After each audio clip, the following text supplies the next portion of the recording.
नमस्कार, भास्कर न्यूज में आप सभी का स्वागत है। मैं हूं आपके साथ प्रियंका वर्मा।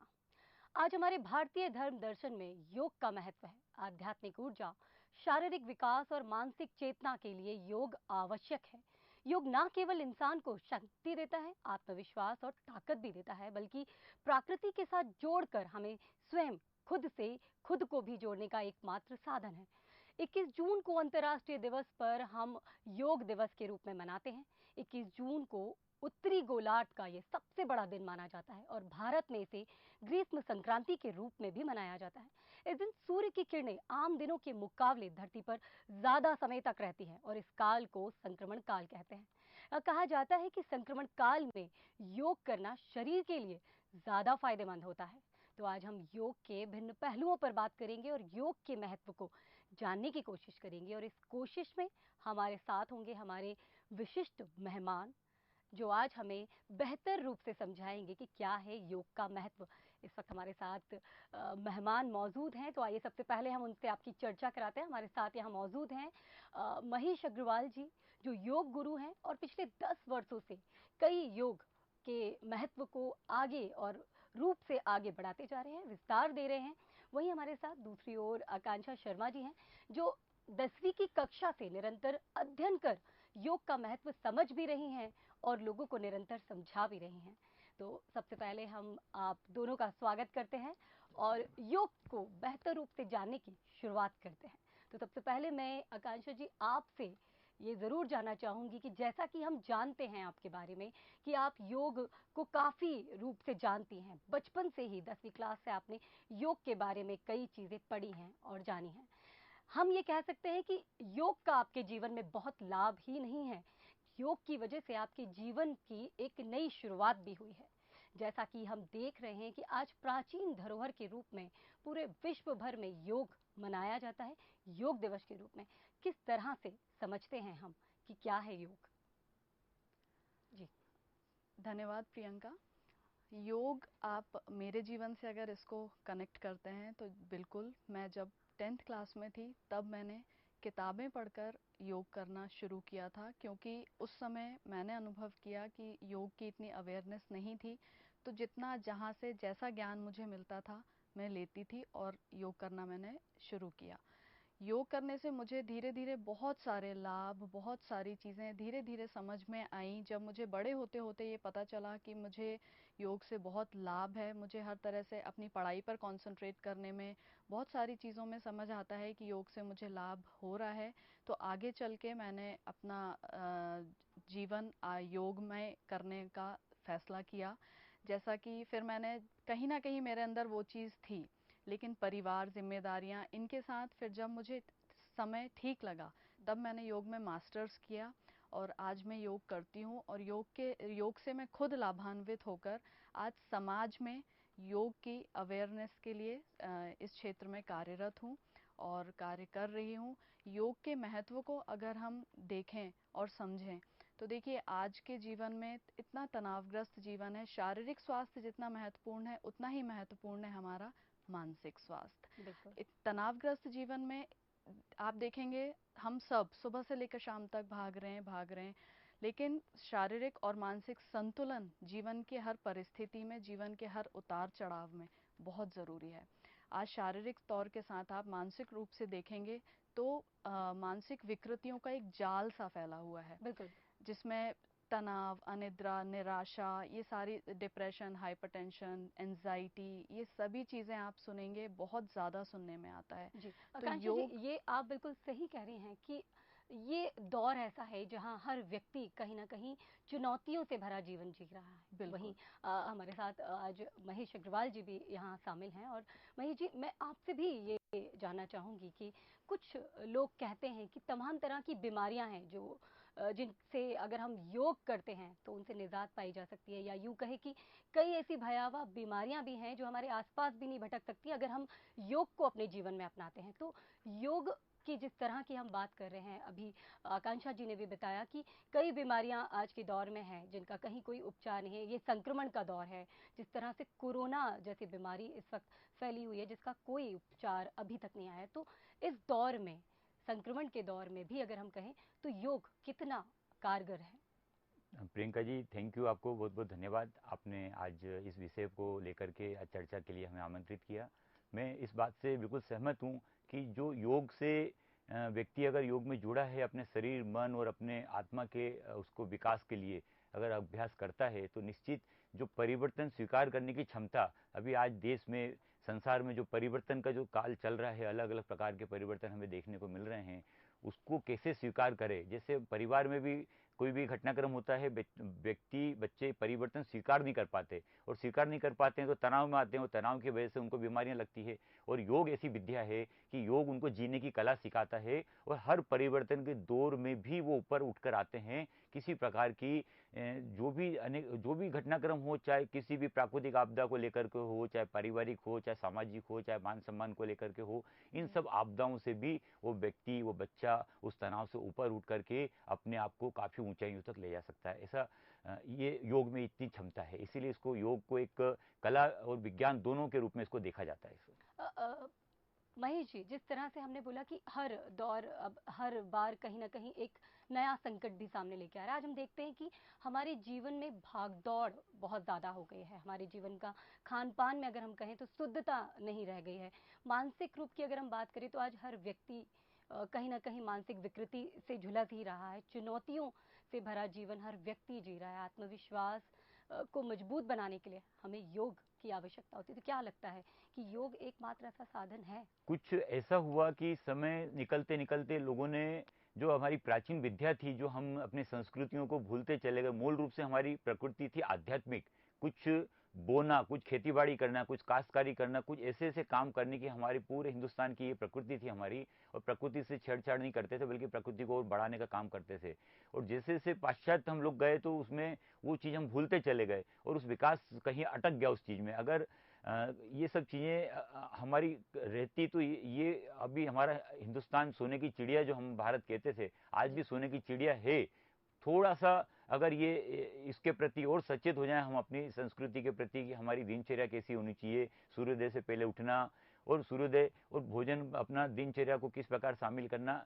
और आज भागम भाग की दौड़ में हम एक दूसरे से कंपटीशन में आगे बढ़ने लगे। ट्रैफिक नियमों का पालन जैसे नहीं करते, उसी प्रकार जीवन में ट्रैफिक नियमों का पालन नहीं कर रहे। सबको लगता है कि मेरा काम पहले हो जाए, मेरा काम पहले हो जाए, और अपने स्टेटस को हमने इतना ऊंचा उठा दिया कि अब अगर पीछे जाने की सोचते हैं तो नहीं जाते। बच्चों को सबको विदेश जाना है, सबको विदेश जाना है, एक संपत्ति है, दूसरी संपत्ति, दूसरी से तीसरी संपत्ति।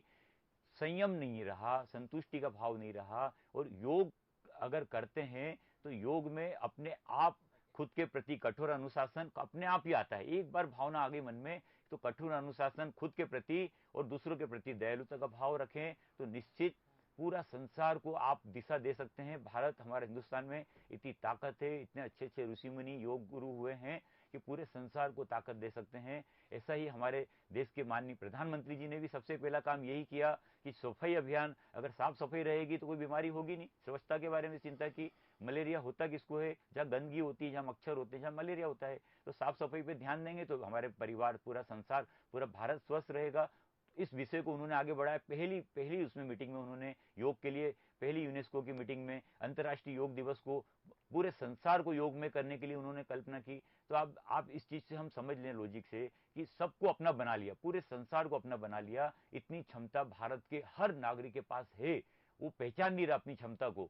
हमारी आदत पड़ गई नकल करने की, कोई मेरी मदद कर दे, कोई मुझे सहायता कर दीजिए। क्यों? आप जब अंदर देखेंगे तो अपने आप आपको लगेगा कि हमें सबको समान रूप से परम पिता भगवान ने संपत्ति दी है, इतना खजाना दिया हमको। अगर उस अभ्यास में योग और जिम में और उसमें अभ्यास में क्या फर्क है? क्योंकि इसमें सजगता रहती है। ये कला क्यों बोलते हैं इसको? योग को कला इसलिए बोलते हैं कि इसके अंदर हर सांस के प्रति सजगता, सांस रोकने की अलग अलग विधियां हैं उसके अंदर। तो ये एक कला के रूप में इसको माना गया है कि भाई आप इसको अगर इसको इस ढंग से करेंगे तो निश्चित जो आपके अंदर जो आपके अंदर है, जो सब खजाना आपके अंदर है, संपत्ति पूरी, आप अगर उसको निकालेंगे तो दुनिया में आप बहुत सारे काम आप कर सकते हैं, दुनिया को दिशा दे सकते हैं, अपने परिवार को अच्छे ढंग से पालन पोषण कर सकते हैं। ये बहुत सारी बातें हैं। बिल्कुल सही कहा महेश जी आपने कि हम अगर नियमित रूप से किसी चीज़ का पालन करते हैं, अगर हम योग का भी पालन करते हैं तो हम अपनी निस्दिन की दिनचर्या को भी नियमित रूप से और सफलता के साथ आगे ले जाते हैं। आकांक्षा जी, मेरा सवाल आपसे है, पुरुष और बच्चों की अगर हम बात करते हैं तो सभी आज बच्चों के ऊपर भी पढ़ाई का बड़ा प्रेशर है, पुरुषों के ऊपर बाहर प्रतिस्पर्धा का बहुत बड़ा प्रेशर है, महिलाएं भी घरेलू कामकाजों में बहुत हद तक व्यस्त हैं। इन सब के बीच में अगर हम योग की बात करें तो योग के क्या पहलू हैं इन सभी वर्गों के लिए? प्रियंका जी, सबसे पहले मैं बच्चों के लिए बताना चाहूँगी, क्योंकि ऑनलाइन क्लासेस चल रही हैं अभी। सब लोगों ने इसके इसके विद्रोह में भी बात करी है, विरोध किया है सबने ऑनलाइन क्लासेस का, क्योंकि इससे बच्चों की आईज इफ़ेक्ट हो रही हैं, बच्चे स्ट्रेस्ड हैं, लगातार स्क्रीन पे देखने की वजह से बहुत सारे साइड इफ़ेक्ट हैं, बच्चों के सिर में दर्द होता है, बहुत सारी चीज़ें हैं। तो योग से सर्वांगीण विकास होता है। योग को हम संपूर्ण स्वास्थ्य कहते हैं, बच्चों के साथ भी और सबके साथ। शारीरिक स्वास्थ्य, मानसिक स्वास्थ्य, भावात्मक स्वास्थ्य, आध्यात्मिक स्वास्थ्य, योग से सर्वांगीण स्वास्थ्य होता है। तो बच्चों का तो ग्रोइंग एज होता है, तो उसमें योग बच्चों के संपूर्ण विकास में सहायक होता है। कंसंट्रेशन, बच्चों का शरीर से संबंधित संपूर्ण विकास, बच्चों का बौद्धिक विकास, हर चीज़ में बच्चे कंसंट्रेट करेंगे। कोई भी काम, अगर एक छोटा सा एग्जांपल हम लेते हैं, हम चाय भी अगर बना रहे हैं, अगर हमने उसे कंसंट्रेट करके नहीं बनाई तो वो अच्छी नहीं बनती। इसी तरह जीवन के किसी भी क्षेत्र में अगर हमने कंसंट्रेशन के साथ उस काम को नहीं किया है तो वो काम में आप परफेक्शन के साथ देखेंगे, उसमें नहीं आता है परफेक्शन। तो बच्चों के संपूर्ण विकास में योग सहायक है। और बहुत ज़्यादा स्ट्रेस्ड है बच्चों की लाइफ, तो मानसिक शांति के लिए, उनको शारीरिक संतुलन, मानसिक संतुलन के लिए योग उनका जीवन के हर परिस्थिति में उनको संतुलित रखने में बहुत काम आएगा। इसीलिए बच्चों को घर के बने हुए शुद्ध सात्विक भोजन की, बच्चों को नियमित दिनचर्या का, बच्चों के जीवन में अनुशासन का और योग का महत्व समझाना हमारी जिम्मेदारी है। जिस तरह से हमने कहा कि बच्चों के लिए तो ये महत्वपूर्ण है ही, उनको शुद्धता के साथ भोजन ही नहीं देना है, योग से भी जोड़ के रखना है। वहीं महिलाएं और पुरुष भी हमारे बीच में हैं जो आज बच्चों से भी कई हद तक अगर हम कहें तो प्रेशर है, आज काम का दबाव है। तो क्या हमें लगता है कि किस तरह से इनके लिए भी योग अति रूप से कारगर है? देखिए, अभी कोरोना संक्रमण का दौर जो चल रहा है और जो काफ़ी समय से चल रहा है और चलता ही जा रहा है, लॉकडाउन हुआ, सब लोग अपने अपने घरों में बंद थे, परेशान थे, सबका जीवन पूरी तरह से अपना मतलब अपने जो रास्ते पे जिस पे हम चलते हैं उससे अलग कुछ हो जाता है, तो हमारा शरीर जो है वो एकदम से चेंजेस जो भी आते हैं लाइफ में उनको एकदम एक्सेप्ट नहीं करता है। घर में जो हेल्प होती थी महिलाओं की वो भी नहीं रही, सारे कामकाज का प्रेशर, घर के काम का प्रेशर, उसके अलावा भी बहुत सारी चीज़ें जीवन में ऐसी होती हैं जिनकी वजह से हम तनाव में आ जाते हैं। तो योग, आप जब अपने दिन की शुरुआत योग से करते हैं, आप योग पूरी तरह से स्वास्थ्य प्रदान करता है आपको। आप अपने दिन की शुरुआत जब योग से करते हैं, ईश्वर के नाम के साथ करते हैं, तो ये आपको पूरे दिन एनर्जी बूस्टर का, आपका एनर्जी लेवल मेंटेन रखता है, आपको मानसिक तनाव से मुक्त रखता है। जब आप शारीरिक रूप से हल्का महसूस करते हैं तो बड़ा स्वाभाविक है कि आप मानसिक रूप से भी हल्का महसूस करते हैं। तो आकांक्षा जी, क्या योग को हम दिन की शुरुआत से ही कर सकते हैं, या आज जिस तरह से भागम भाग है, व्यस्तता है, तो इसका कहीं किसी भी समय अंतराल में भी उपयोग किया जा सकता है अपने जीवन में? बिल्कुल, देखिए, योग करने का सर्वोत्तम समय प्रातः काल है। आप थके हुए नहीं होते, आप अपनी नींद पूरी करके जब उठते हैं तो आप फ्रेश रहते हैं। आप दिन की शुरुआत अपनी योग से कीजिए। योग का जितना भी अध्ययन हमने किया है उसके अंतर्गत, उसके अनुसार योग का सर्वोत्तम समय प्रातःकाल है। लेकिन हम ऐसा बोलते हैं कि आप अगर पूरे दिन में अपने आप को 1 घंटे का समय चाहे प्रातःकाल में दें या सायंकाल में दें, आपको देना ज़रूर है।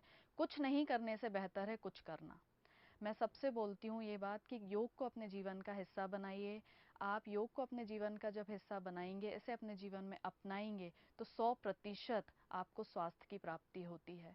योग, आज आप 1 घंटे का समय अपने शरीर के लिए निकालिए, तो ये शरीर भी आपका लंबे समय तक साथ देगा। और आज अगर आप 1 घंटे का समय भी अपने शरीर के लिए नहीं निकालेंगे, तो जब आपको इसकी ज़रूरत होगी ये भी आपका साथ नहीं देगा। जी, तो महेश जी, यही बात दिमाग में हमेशा रहती है कि मानसिक तनाव का कहीं हद तक अगर हम कहें तो इलाज केवल आत्मशक्ति ही है, आत्मविश्वास ही है। और आत्मविश्वास की शुरुआत अगर हम कहें तो योग से ही उत्पन्न हो सकती है।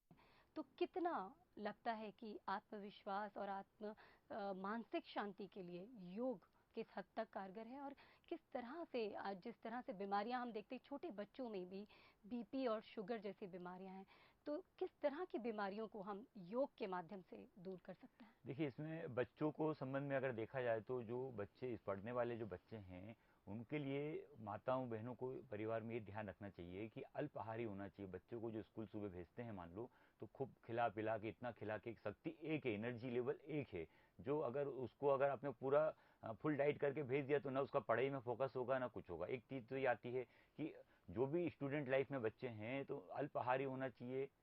काग चेष्टा बको ध्यानम स्वान निद्रा, मतलब ग्रह त्यागी, उसकी स्थिति ये होनी चाहिए कि भोजन कम करे, पढ़ाई में फोकस, जहाँ नींद आए वहाँ नींद लेना है उसको। अभी होता है क्या है कि खान पान पे कोई कंट्रोल नहीं है, इतना ओवरलोड कर देते हैं कि उसका पढ़ाई में फोकस नहीं होता, बच्चे वहाँ एक परेशान हो जाते हैं, तनाव आ जाते हैं। फिर रिजल्ट ओरिएंटेड, पूरा पढ़ाई का सिस्टम ही हमारा ऐसा है कि रिजल्ट ओरिएंटेड है, तो फोकस ये नहीं रहता है कि उसकी प्रैक्टिकल, उसकी स्टडी हो रही कि नहीं हो रही है, सिर्फ रिजल्ट आ गया, हो गया, पास हो गए, क्लास आगे बढ़ गए, बढ़ते चले गए, और कहाँ उनका पूरा कोर्स हो गया। तो अभी सिस्टम में अगर योग को शामिल कर लिया जाए अपने लगभग 8 साल की उम्र से, 7-8 साल की उम्र से, तो ये इनकी जो ये पिट्यूटरी ग्लैंड्स जो होती हैं, अगर इसकी क्षति न हो, ये कमजोर न पड़े, तो ये इसकी ग्रोथ बाद में मतलब होना चाहिए, खत्म, डेप्रिसिएशन उसका कम हो और योग में उसको जोड़ दिया जाए, तो निश्चित वो बच्चा इतना क्षमतावान हो सकता है।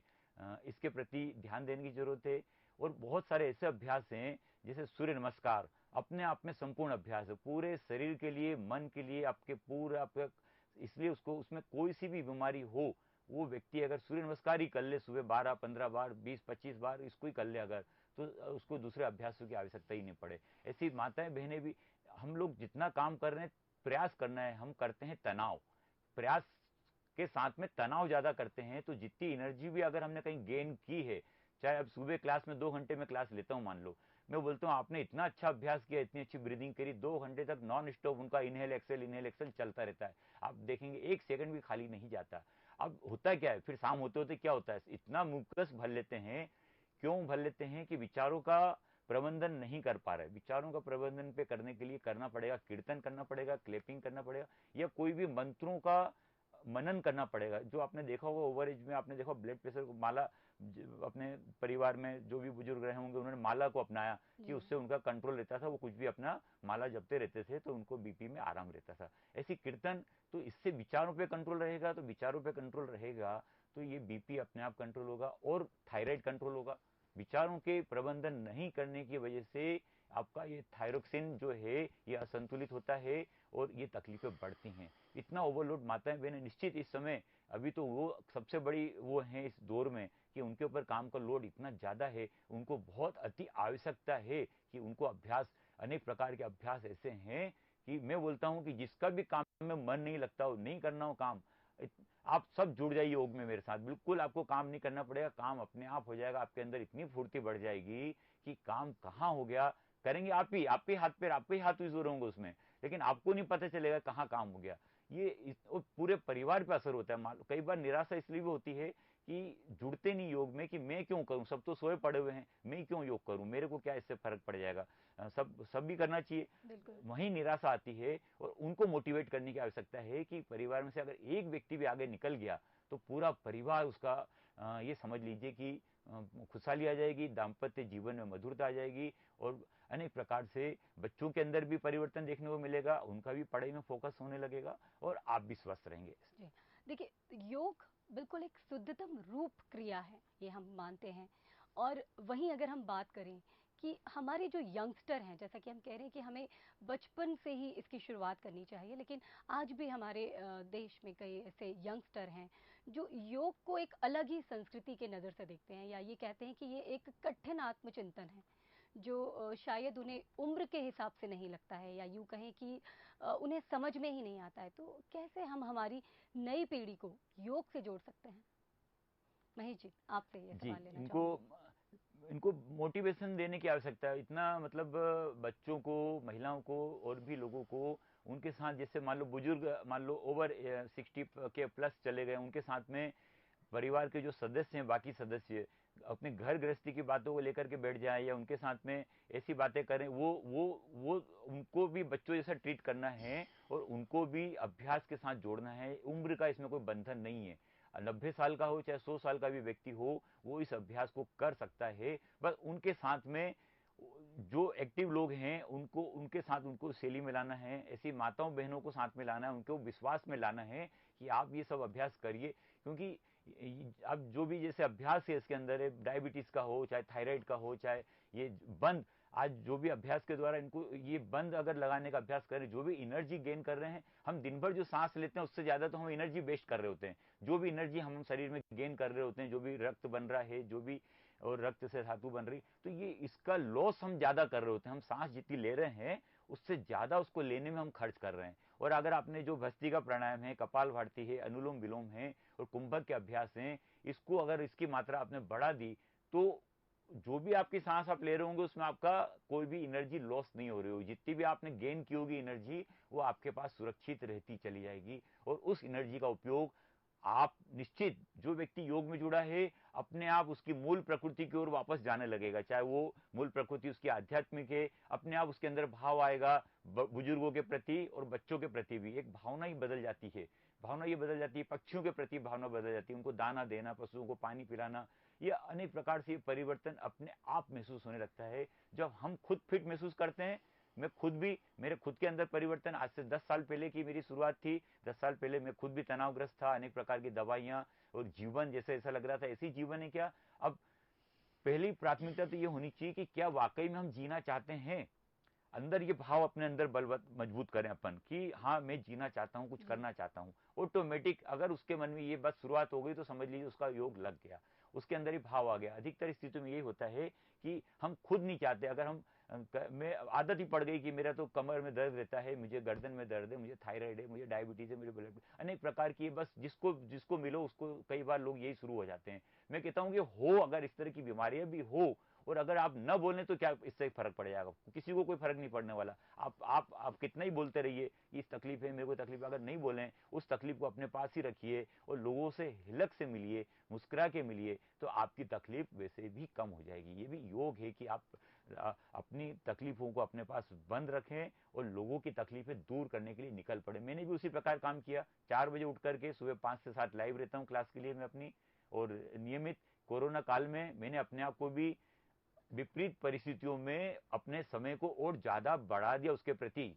किसी भी, चाहे रेनी सीजन हो, चाहे बहुत ऐसे त्योहारों के सीजन होते थे जब कि मालूम था कि बच्चे इस समय डिस्टर्ब रहेंगे, तो उन दिनों में मेरी सक्रियता में और खुद के लिए बढ़ा देता हूँ। ये जो भी अभ्यास होता था मैं खुद के लिए मानता हूँ कि मैं अपने आप को फिट रखने के लिए कर रहा हूँ। अभी सो जंपिंग, ये भस्त्रिका प्राणायाम, अभी के दौर में सबसे महत्वपूर्ण जो अभ्यास है कपाल भारती और भस्त्रिका प्राणायाम, जो कि ये जो रोग प्रतिरोधक क्षमता की बात आ रही है कि जो ऑक्सीजन की मात्रा आपके शरीर में जितनी ज्यादा जाएगी, ये आपकी रोग प्रतिरोधक क्षमता कैसे बढ़ेगी। जो ब्लड प्यूरिफिकेशन का काम करने के लिए जो ऑक्सीजन चाहिए उसकी मात्रा जब बढ़ेगी तो जो व्हाइट सेल हैं, ब्लड सेल्स जो होते हैं अपने, उसकी मात्रा और जो डेड सेल्स हैं उसको वहां से खत्म करना और नए सेल्स बनना बॉडी अपने आप जनरेट करती है। इसमें इलाज की बात करें अगर अपन, कितनी भी परेशानी हो, कोई भी बीमारी हो, नींद अपने आप में सारा इलाज है।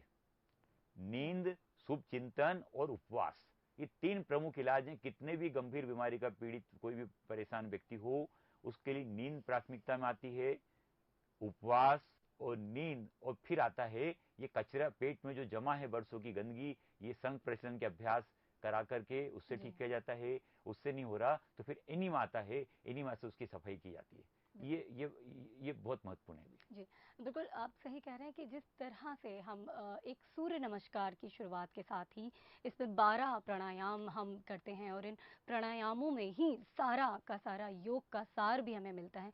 आकांक्षा जी, जिस तरह से हमने ये तो जाना कि सूर्य नमस्कार एक ऐसा प्राणायाम के माध्यम से हम सारे योग उसमें समाहित कर लेते हैं, इसके साथ साथ कुछ ऐसे योग, प्रेरणा, मैं चाहूंगी कि हम यहाँ बैठकर कुछ ऐसे योग टिप्स ज़रूर दें जिसमें हम ये कह सकते हैं कि कई बीमारियों से भी हम इन प्राणायामों के और इस योग के माध्यम से भी निजात पा सकते हैं? जी प्रियंका जी, बिल्कुल। कोरोना संक्रमण का हमारा जो दौर चल रहा है, इसमें हम सबकी रोग प्रतिरोधक क्षमता का मजबूत होना बहुत ज़रूरी है। और कोरोना संक्रमण जो है वो हमारे रेस्पिरेटरी सिस्टम को इफ़ेक्ट करता है ना? तो सब सर ने अभी जैसा बताया बिल्कुल ठीक है वो, कि सबसे ज़्यादा इम्पॉर्टेंट है इस टाइम हम सबके लिए कपालभाति क्रिया करना, जो हमारी लंग्स की कैपेसिटी को इम्प्रूव करता है और हमारे डाइजेस्टिव सिस्टम को स्ट्रॉन्ग बनाता है। एब्डोमिनल मसल्स की मसाज होती है, एब्डोमिनल ऑर्गन्स के लिए तो हेल्दी होता ही है। कपालभाति साथ साथ पेट के साथ साथ आपके पूरे बैकबोन से होते हुए आपकी जो नाड़ियां, हमारी 3 मुख्य नाड़ियां हैं, ईड़ा, पिंगला और सुषुम्ना, पूरा सुषुम्ना हमारी जो सेंटर से बैकबोन से होते हुए हमारे सहस्त्रार चक्र तक गई है। तो जो एक्सलेशन के साथ इसमें ऑक्सीजन लेवल जो हमारी बॉडी में बढ़ता है और CO2 मैक्सिमम हम बाहर निकालते हैं, तो शारीरिक स्वास्थ्य के साथ साथ मानसिक स्वास्थ्य से पर भी कपालभाति के बहुत इफेक्ट हैं। इससे हमारी इम्यूनिटी स्ट्रांग होती है। साथ में भस्त्रिका प्राणायाम, ये भी हमारे कपालभाति शुद्धि क्रिया है, कपालभाति प्राणायाम नहीं है, जो हमारी लंग्स की कैपेसिटी को इम्प्रूव करता है, लंग्स को स्ट्रांग बनाता है। भस्त्रिका प्राणायाम आप साथ में कर सकते हैं। सूर्य नमस्कार जैसा आपने कहा है 12 आसनों का समूह है और इसमें संपूर्ण योगाभ्यास आपके शरीर का हो जाता है। और ये 12 आसन आप अगर साथ में करते हैं, हाँ, योग में ये बहुत महत्वपूर्ण होता है कि कौन क्या सब लोग सब कुछ कर सकते हैं, लेकिन कुछ चीज़ें उसमें बहुत इंपॉर्टेंट होती हैं। हार्ट पेशेंट्स, हाई बीपी वाले पेशेंट्स क्या कर सकते हैं और क्या नहीं कर सकते, इस बात का ध्यान रखना बहुत ज़रूरी होता है। तो प्राणायाम हुआ आपका, हमारा कपालभाति हुआ, ये सारी चीज़ें आप अभी कोरोना संक्रमण के दौर में करिए। कुछ आसन्स होते हैं उनको करिए, तो आप अपना रोग प्रतिरोधक क्षमता को मजबूत बना सकते हैं। आसन से हमारे शरीर में दृढ़ता, स्थिरता आती है। प्राणायाम से हम अपने जीवनी शक्ति को बढ़ाते हैं। प्राणायाम से हम अपने शरीर मन को शांत करते हैं। शरीर और मन की साधना है प्राणायाम, है ना? तो समय हमारे पास बहुत कम है बिल्कुल, और विषय बहुत महत्वपूर्ण है, लेकिन इसी के साथ में 2 लाइन में एक सुंदर सा संदेश आपसे जरूर लेना चाहूंगी हमारे दर्शकों के लिए। संदेश मेरा यह है कि एक स्वस्थ समृद्ध राष्ट्र के निर्माण के लिए हम सब योग को अपने जीवन का हिस्सा बनाएं। स्वामी विवेकानंद ने कहा है कि योग एक ऐसी अमूल्य औषधि है जो बिना मूल्य के हमें स्वास्थ्य प्रदान करती है। प्राचीन संस्कृति है योग, हमारी भारतीय प्राचीन संस्कृति है, लेकिन ये कितनी भी प्राचीन संस्कृति क्यों ना हो, इसकी मौलिकता, नवीनता और विशिष्टता सदैव मानव कल्याण के लिए रही है। मेरी आप लोगों से विनती है, योग को अपने जीवन का हिस्सा बनाएं और हमेशा निरोगी रहें। महेश जी, मैं योगाभ्यास चाहूंगी व्यक्ति के शरीर को सशक्त और सामर्थ्यवान बनाता है। जी बिल्कुल धन्यवाद। महेश जी, मैं इसी के साथ आपसे भी कहूंगी क्योंकि समय बहुत कम है। शुभ चिंतन, अच्छी नींद लीजिए और उपवास रखिए। हमारे सबके अंदर भाव आता है कि हम देश के लिए क्या कर सकते हैं। सब लोग खाना खिला रहे हैं लोगों को, कोई कुछ कर रहा है, कोई कुछ कर रहा, और अपने मन में निराशा है कि मैं कुछ भी नहीं कर रहा किसी के लिए। आपके लिए है उपलब्ध, आपके लिए आप उपवास करिए, एक टाइम का उपवास रखिए देश के लिए। अपने एक शंख बजाइए, घंटी बजाइए, ताली बजाइए, कीर्तन करिए और योग अभ्यास करिए। ये भी आपकी सच्ची देश सेवा होगी अपने पूरे संसार के लिए। और आपके अंदर कॉन्फिडेंस का भाव लाइए कि मैं भी एक देश के लिए सेवा कर रहा हूँ। जो लोग भी अभी इस समय पीड़ित हैं वो भी हमारे परिवार के ही सदस्य हैं। उनके प्रति स्नेह का भाव लाइए, उनके प्रति मन में भावना ऐसी लाइए कि वो भी अपने घर का ही कोई परिवार का ही बच्चा है, कोई साथी है, जिसको तकलीफ हुई है। हम सब इस प्रकार जीते हैं जैसे मेरे साथ तो कभी ऐसा कुछ हो ही नहीं सकता, लेकिन नहीं, इस भावना को निकाल दीजिए। वो सब जिनके साथ जो व्यतीत हो रहा है वो सब भी किसी के साथ भी हो सकता है। इसलिए उनके प्रति हम किस प्रकार से हम उनके प्रति अपनी संवेदनाएं दे सकते हैं, ये मैंने आपको बताया कि उपवास, नींद और शुभ चिंतन करें, कीर्तन करिए, शंख बजाइए, उपवास, ये छोटी छोटी चीजें हैं। और जी अपनी दिनचर्या, अपनी आवश्यकता, अपनी जो प्राथमिकताएं तय करें। और बिल्कुल done is better than perfection. किसी भी काम की शुरुआत करूंगा, योग करूंगा, हाँ करूंगा करूंगा नहीं, सोचिए नहीं, शुरू कर देने कर मात्र दीजिए से बिल्कुल। आपको नया मार्ग मिल जाएगा। जी थैंक यू। बिल्कुल, इसी के साथ आप दोनों को धन्यवाद देना चाहूँगी कि आपने हमें योग के उपयोग का महत्व समझाया। और जी हाँ दर्शकों, जिस तरह से हम सभी को योग अपने जीवन में लेकर आना चाहिए, जीवन में योग को अपनाना चाहिए, क्योंकि स्वस्थ और समृद्ध जीवन के निर्माण के लिए योग मूलभूत आधारशिला भी है। इसी के साथ बस इतना ही। अगली बार आपसे फिर मुलाकात होगी किसी खास विषय की चर्चा के साथ। बने रहिए भास्कर न्यूज़ के साथ। नमस्कार।